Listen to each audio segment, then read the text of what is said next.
4 movies, 1 city, 1 timeline. What if I told you Do the Right Thing, Crooklyn, Fresh, and New Jack City are all a part of the same cinematic universe? Same streets, same struggles, same characters, just at different stages of life. Let's connect the dots and break down how these legendary films exist in the same world. It's 1989. The racial tension in Brooklyn is about to explode.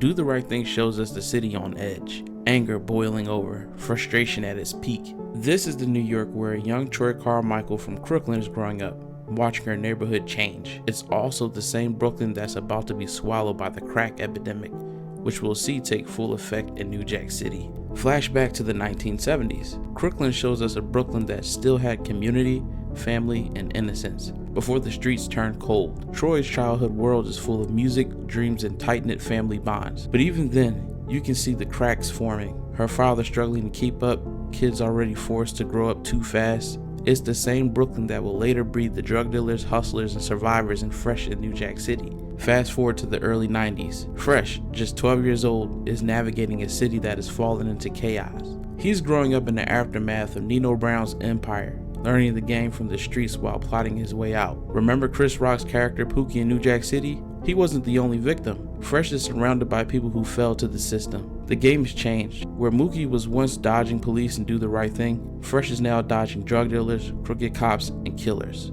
And New Jack City takes place right in the middle of this timeline, showing how the drug epidemic changed everything. Nino Brown wasn't just a villain, he was a direct result of the economy and racism we saw in Do the Right Thing. The same Brooklyn where Sal's Pizzeria burned down in 1989 is now a war zone controlled by kingpins like Nino. And once Nino falls, the cycle repeats, leading to the world Fresh is navigating. Because of these 4 films, we saw childhood innocence in Crooklyn, we saw racial tension boil over in Do the Right Thing, we saw how the drug trade took over in New Jack City, and we saw how the next generation tried to escape in Fresh.